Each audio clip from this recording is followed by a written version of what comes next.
پہلے میں گزارش کروں گا ہمارے قبلہ محترم کلنا بنگلہ دیش سے مولانا جناب سید ابراہیم خلیل رضوی صاحب کو وہ جو ہے 15 منٹ 10 سے 15 منٹ کے اندر تھوڑا گفتگو کرے اخلاق ان اسلام کے بارے میں۔ السلام علیکم ورحمۃ اللہ وبرکاتہ۔ اعوذ باللہ السمیع العلیم من الشیطان اللعین الرجیم، بسم اللہ الرحمن الرحیم۔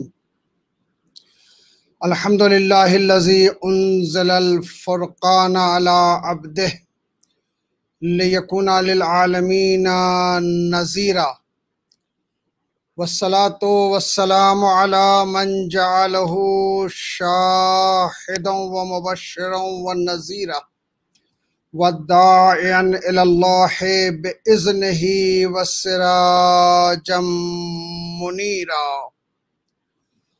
والصلاة والسلام والتحیۃ والاکرام علی اہل بیتہ الطیبین الطاہرین المعصومین المظلومین الذین اذہب اللہ عنہم الرجس ویطہرہم تطہیرا۔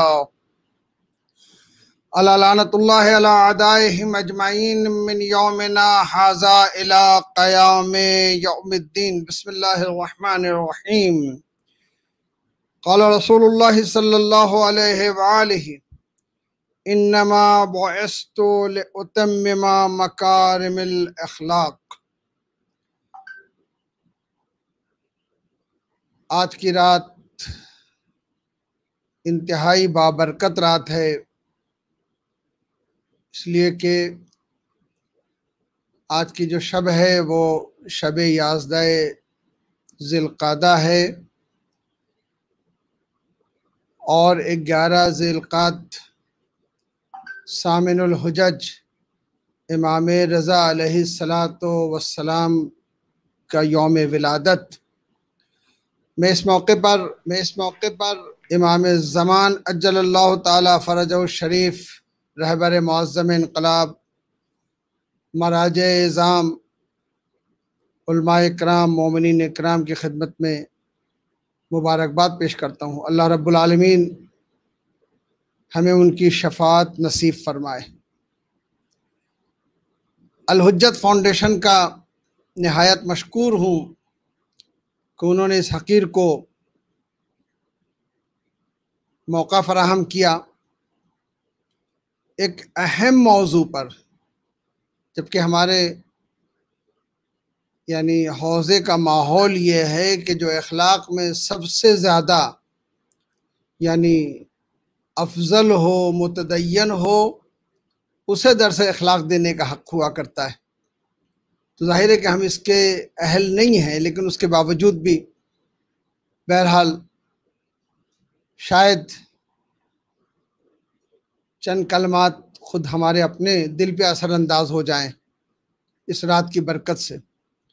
اور انتہائی خوش نصیبی یہ ہے کہ ماشاءاللہ آج کے اس جلسے میں حجت الاسلام والمسلمین مولانا سید محمد انیس صاحب بھی موجود ہیں۔ آپ حضرات ان سے بھی مستفیض ہوں گے۔ ماشاءاللہ یہ ہماری زیارت کر رہا ہوں، دیر میں پھر ان کی نصیحتوں کو بھی سنوں گا انشاءاللہ۔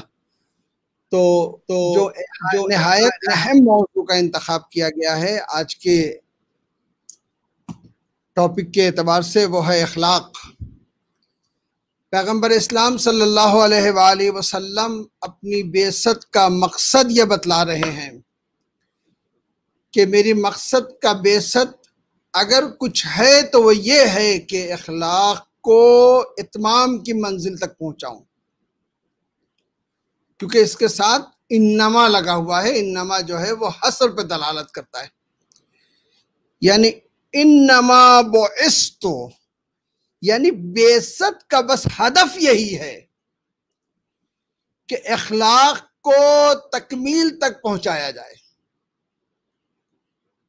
اخلاق ہر مذہب و ہر مکتب کا موضوع رہا ہے، لیکن اخلاق کے لیے جو اہتمام اسلام نے کیا ہے چونکہ اسلام کی میراث ہے، جو اہتمام اسلام نے کیا ہے دوسرے کسی مکتب نے شعار کی حد تک، نعرے کی حد تک تو لفظ اخلاق کا استعمال کیا ہے، لیکن صحیح معنوں میں اس اخلاق کی صحیح ترجمانی اگر کوئی مکتب کرتا ہے تو وہ مکتب الہی ہے جس کا نام دین مبین اسلام ہے۔ پیغمبر اسلام صلی اللہ علیہ وآلہ وسلم جو فرما رہے ہیں کہ انما بعثتو، یعنی میری بعثت، بلکہ یوں کہوں کہ تمام انبیاء کی بعثت، چونکہ سرکار تمام انبیاء کے سردار ہونے کی حیثیت سے یہ استعمال کر رہا ہے کہ میری بعثت کا مقصد یہ ہے کہ اخلاق کو اس منزل پہ پہنچاؤں جس منزل پہ پہنچنے کے بعد جس کو اپنا کر ایک انسان کامل بنتا ہے۔ اس کی غرض خلقت جو ہے وہ اس وقت تکمیل پاتی ہے جب اس کے اندر مکمل طریقے سے وہ اخلاق آ جائے جو پیغمبر اسلام کا دیا ہوا ہے۔ در حالانکہ ممکن نہیں ہے پیغمبر اسلام صلی اللہ علیہ وآلہ وسلم کے عطا کردہ تمام اخلاق کو انسان اپنے اندر سمو لے، لیکن ایک عظیم سرمایہ اسلام کا جو ہے وہ اخلاق ہے۔ بلکہ مجھے کہنے دیجئے کہ ایمان، علم، جو کچھ بھی ہے انسان کے پاس، اگر اخلاق نہیں تو کچھ نہیں۔ اخلاق اتنا اہم جز ہے اسلام کا، اور اس لیے اس اخلاق پہ بہت زیادہ روشنی ڈالی گئی ہے، بہت زیادہ اس کی اہمیت جو ہے وہ بتلائی گئی ہے۔ آپ اگر قرآن کا بغور مطالعہ کریں تو قصص انبیاء تمام جو ہے وہ درس اخلاق سے بھرے پڑے ہیں۔ پیغمبر اسلام صلی اللہ علیہ وآلہ وسلم کے بعد ائمہ اطہار علیہ السلام نے اپنی پوری زندگی جو ہمارے سامنے پیش کی ہے اس کے اندر دین مبین اسلام اس طریقے سے مزین ہے کہ جس مزین ہونے کو ہم یہ کہہ سکتے ہیں کہ وہ اخلاق کے ساتھ وابستہ ہو کر آج اس منزل پر ہے۔ اخلاق کے بارے میں بہت سی بحثیں کی گئیں۔ بعض نے یہ کہا کہ علم و عقل اخلاق کے لیے کافی ہے، یعنی کشف اخلاق کے لیے، اخلاق کو حاصل کرنے کے لیے علم و عقل کافی ہے۔ بعض نے یہ کہا کہ نہیں، اس کے ساتھ عرفان کو جوڑ دیا جائے، کیونکہ عرفان کے بغیر اخلاق کا حصول ممکن نہیں۔ لیکن مجھے کہنے دیجئے کہ اگر ایسی ہستی جس کے اندر علم بھی ہو اور جو رئیس عقلاء بھی ہو، جو عرفان کی منزل پر اس طریقے سے فائز ہو کہ جس کا عرفان اس منزل پہ ہو کہ وہ خود محمد ہو، تو ظاہر ہے کہ اس کا اخلاق۔ اس لیے خالق کائنات نے کہا لَقَدْ كَانَ لَكُمْ فِي رَسُولِ اللَّهِ أُسْوَةٌ الْحَسَنَةٌ، تمہارے لیے رسول اسلام کی سیرت طیبہ جو ہے وہ حجت ہے۔ دنیا کے مختلف مکاتب میں آپ رہبروں کو دیکھیں گے جو اسلام کی کے نام پر رہبریت کرتے ہوئے نظر آ رہے ہیں، مگر ناکام ہونے کی ایک وجہ ہے، وہ یہ ہے کہ تقوی کا فقدان۔ سب سے بڑا اثاثہ اسلام کا جو ہے وہ تقوی ہے، اور اسی لیے پیغمبر اسلام صلی اللہ علیہ وآلہ وسلم اور ائمہ اطہار علیہ السلام کی زندگی ہمارے لیے حجت ہے، کیونکہ انہوں نے ہمیں تقوی کا درس دیا، اور تقوی بھی اس طریقے سے کہ جس کے اپنانے کے بعد ایک انسان کامل ہو جاتا ہے، اس منزل پہ پہنچ جاتا ہے جو اللہ کی غرض خلقت ہے، یعنی اللہ نے جس غرض سے انسان کو خلق کیا، لَقَدْ خَلَقْنَا الْإِنسَانَ فِي أَحْسَنِ التَّقْوِيمِ، یہ جو احسن التقویم ہے یہ اخلاق کے بغیر ممکن نہیں۔ اگر کسی کے اندر اخلاق خدا نہ کرے مفقود ہو تو تمام تر خوبیوں کے باوجود ثم رددناہ اسفل السافلین، وہ پست ترین حیوانوں میں شمار کیا جائے گا اگر اس کے اندر اخلاق نہ ہو۔ بہت بڑا عظیم سرمایہ ہے اخلاق، اور یہ اس اخلاق کے فقدان کے بنا پر آج مسلمانوں کی یہ حالت ہے۔ دوسری قوموں میں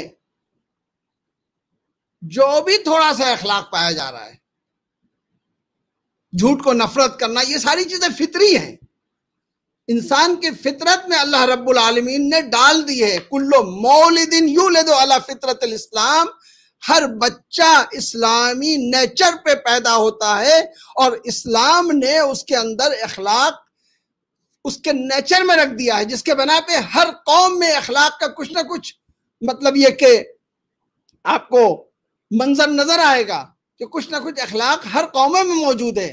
مگر افسوس مسلمان آج اکثریت جو ہے وہ اخلاق سے فاقد ہے۔ کیوں؟ اس لیے کہ انہیں سستی جنت دے دی گئی، اسے یہ یقین دلا دیا گیا تمہارے لیے تو جنت قطعی ہے۔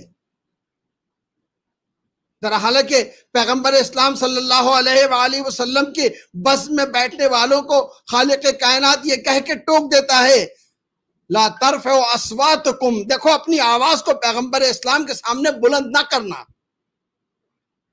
یعنی سب سے پہلا درس یہ ہے جو صحابہ اکرام کو دیا گیا کہ سب سے زیادہ جو چیز ملحوظ خاطر رہے وہ اخلاق۔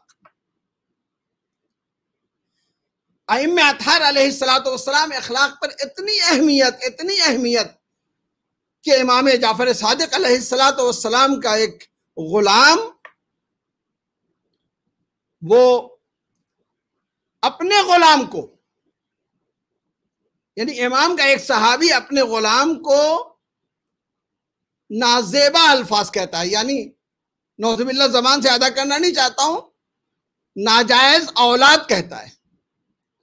امام فرماتے ہیں دور ہو جاؤ ہمارے سامنے سے، اپنے صحابی کو دور کر دے رہے ہیں۔ وہ جواب میں کہتا ہے مولا وہ تو کافر ہے۔ آپ نے فرمایا نہیں، تم نے جو بات کی ہے وہ اخلاق سے گری ہوئی ہے، اس لیے کہ اسلام نے کافروں کے عقد کو بھی قبول کیا ہے، اگر وہ اسلام قبول کر لے تو اسے دوبارہ عقد پڑھنے کی ضرورت نہیں۔ تو تم نے کیسے گستاخی کی؟ پیغمبر اسلام صلی اللہ علیہ وآلہ وسلم، میں بھول رہا ہوں سعد بن جبل یا سعد بن معاذ، دو میں سے کسی ایک صحابی کا واقعہ ہے کہ ان کے انتقال پر رسول اسلام نے حکم دیا لوگوں کو کہ جنازے میں اس طریقے سے شرکت کرو کہ پورا پاؤں زمین پر نہ رکھنا، پنجوں کے بل کھڑے ہو جنازے میں۔ پوچھا گیا یا رسول اللہ کیوں؟ کہا اس لیے کہ سعد کے جنازے میں فرشتے آئے۔ ماں ایک گوشے میں کھڑے ہو آواز دے رہی ہے، کھڑی ہو کر آواز دے رہی ہے، سعد مبارک ہو تمہیں، تمہارے جنازے کی نماز رسول خدا نے پڑھی، تمہارے جنازے میں ملائکہ شریک ہوئے، اس سے بڑھ کر اور کیا ہو سکتا ہے؟ لیکن رسول خدا نے فرمایا ماں سے کہ دعا کر سعد کے لیے، ابھی ایک سخت منزل باقی ہے۔ کہا یا رسول اللہ آپ کے جنازے کی نماز پڑھانے کے بعد؟ فرمایا ہاں، اس لیے کہ سعد کا اخلاق اپنے گھر والوں سے اچھا نہیں تھا، سخت روی کیا کرتے تھے، اس لیے فشار قبر ہونا باقی ہے۔ اللہ اکبر، یہ ہے اہمیت اخلاق کی۔ انشاءاللہ العزیز سامنے اور بھی سوالات آئیں گے، اس کے ذیل میں اگر ضرورت محسوس ہوئی تو کچھ اور بھی باتیں کی جائیں گی، لیکن اخلاق اسلام کا ایک عظیم مطلب یہ کہ عظیم سرمایہ ہے۔ میں یہ سمجھتا ہوں کہ مومنین کو اس سرمایہ کو اپنانا چاہیے، اس لیے کہ ہمیں خلق عظیم پر صرف پیغمبر اسلام ہی نہیں بلکہ سیدۃ النساء العالمین بھی، مولائے متقیان بھی، اور ہمارے تمام ائمہ اطہار علیہ السلام بھی۔ حسن ختام پہ ایک جملہ عرض کرنا چاہتا ہوں کہ امام رضا علیہ السلام فرماتے ہیں کہ فَإِنَّ النَّاسَ لَوْ عَلِمُوا مُحَاسِنَ كَلَامِنَا لَاتَّبَعُونَا، اگر لوگوں کو ہمارے کلام کا حسن، ہمارے کلام کی خوبیاں معلوم ہو جائیں تو لوگ اس کی اتباع کریں۔ اللہ اکبر۔ ہمارے تمام آئمہ جو ہیں وہ مرکز اخلاق تھے۔ ظاہر ہے کہ ان کے مقابلے میں کوئی نہیں آ سکتا، اس لیے کہ علم بھی ان کے پاس موجود ہے، رئیس کل بھی ہیں، رئیس عقلاء بھی ہیں، اور اس کے ساتھ ساتھ عرفان کی اس منزل پر ہیں کہ جنہوں نے اپنی آنکھوں سے عرفان کی منزل میں خدا کو دیکھا ہے اور اس کے بعد عبادت کرتے ہیں۔ پوری زندگی اخلاق میں گزار دی، بچوں کے ساتھ کیسے پیش آنا ہے، زوجہ کے ساتھ کیسے پیش آنا ہے، غلام کے ساتھ کیسے پیش آنا ہے، صحابی کے ساتھ کیا ارتباط ہونا چاہیے، پوری زندگی جو ہے وہ کیا کہتے ہیں اخلاق سے بھری ہوئی ہیں۔ آج تمام کتابیں ہمارے بنگلہ زبان میں موجود ہیں۔ ہماری قوم کو چاہیے جو بنگلہ دیش میں ہیں کہ وہ ان کتابوں کا مطالعہ کریں اور سیرہ اخلاقی ائمہ اطہار علیہ الصلاۃ والسلام سے فیض یاب ہوں۔ اللہ رب العالمین بحق محمد و آل محمد ہمیں ائمہ اطہار علیہ الصلاۃ والسلام کی سیرت سے، سیرت طیبہ سے مستفیض ہونے کی توفیق عطا فرمائے۔ السلام علیکم ورحمۃ اللہ وبرکاتہ۔